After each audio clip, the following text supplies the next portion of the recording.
The sound of a crackling needle is synonymous with some of the music that defined American culture for generations. However, the so-called golden era of vinyl was not long-lived. By the 1970s, cassettes were a mainstream technology. By the 1980s, they dominated in cities across the country. This left records in a strange place. They were no longer the most practical means of transporting music, and they soon became the choice of audiophiles rather than the common man.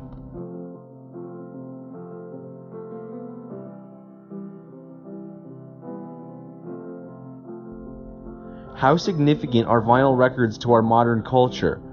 How is it that they're so common 60 years past their heyday? This is The Cutting Edge, and my name is Jacob Newman, here for CMCI 1010. Thanks so much for listening. I have a lot to cover today, and only a few minutes to do it. We'll discuss a variety of things, but my main question is one that's somewhat self-centered. How do millennials, such as myself, listen to music, and why?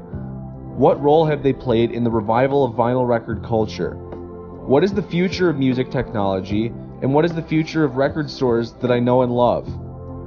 Let's talk about it.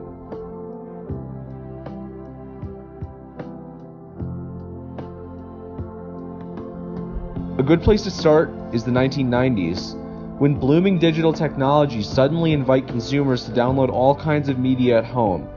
In a short decade, standard-bearing media chains like Blockbuster and Borders are gone. Many people my age may remember pursuing Blockbuster as a kid, or buying Diary of a Wimpy Kid books at Borders. No more.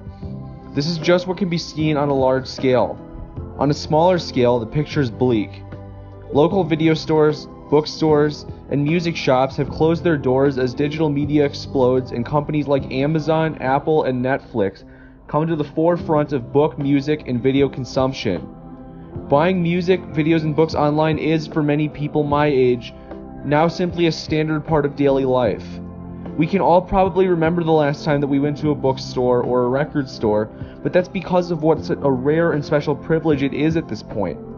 Instead of the locally curated and varied markets for media, we're increasingly moving towards a market where a small group of nationally owned companies has an outsized say in what we have access to buy.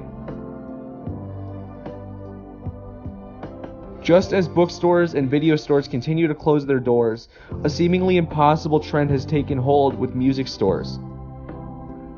In mid-April every year since 2008, people have lined up at record stores across the country to buy new albums on vinyl. How could this be?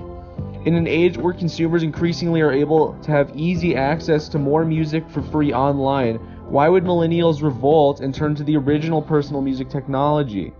I conducted interviews with about a dozen of my peers, and the answers that I got fascinated me.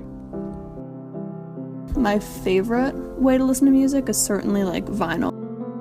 Also, I recently started a vinyl collection, but I mostly have it out of the joy of having all my favorite albums on vinyl, just because they're special to me, you know.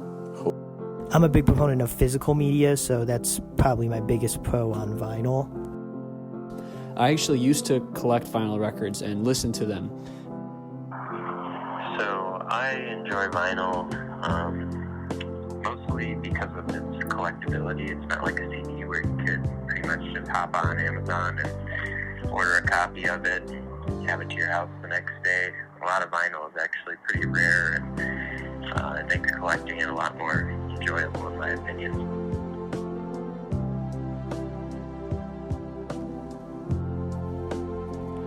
These are not hardcore music fans, or even exceptional millennials. These are just regular college students, my peers, and our collective passion for vinyl is not out of line with that of other students. The vinyl trend is so ubiquitous that today you can walk into Urban Outfitters and buy both records and a turntable. According to Billboard, 14.3 million vinyl records sold in 2017, and that number has risen steadily over the past decade. So what happened? How did vinyl make a comeback? Is this the way of the future? Is vinyl on its way back to its great heyday? To be frank, the answer is no. Everyone that you heard earlier also admitted that although vinyl is the most fun and sounds the best, the technology is not practical for casual use, and the internet streaming that is so much more prevalent today is far more convenient for millennials. Although Record Store Day is promising and shows that vinyl has translated to a new generation of listeners, record stores continue to struggle as much as other remaining local media outlets. Keep in mind, 14.3 million vinyl record sales is really a small fraction of the total music sold in this country. It's about 14%. And with the price of vinyl, there's likely a cap on how much the medium can grow. Andy Schneidkraut, owner of Albums on the Hill, right here on 13th Street, told me this: "The only way to make a small fortune selling vinyl is to start with a large fortune and watch it whittle down to a small one." Absolute Vinyl, a staple in Boulder for over a decade, closed its doors in April. At Stardust Records back in Milwaukee, where I'm from, the owner Rocky told me that the store is a labor of love and that it would not be financially feasible on its own. The owner at the exclusive company in Milwaukee told me the same thing. If you want my take on it, I think today's situation will stay essentially the same for a long time to come. You see, in an age where all of our media possessions are electronic, the ownership of a vinyl record is especially unique and allows us to physically connect with the music that we love.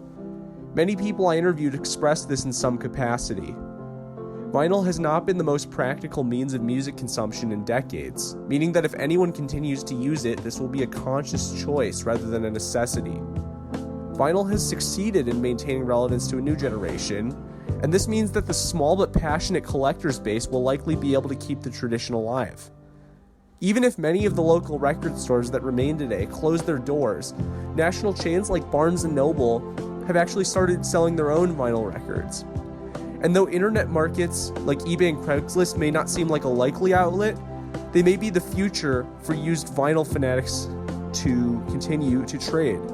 So long as people continue to celebrate the awesomeness of John Lennon and his school, I believe that vinyl has a going chance. My name is Jacob Newman, and I'm here for CMCI 1010. This is The Cutting Edge. Thank you so much for listening.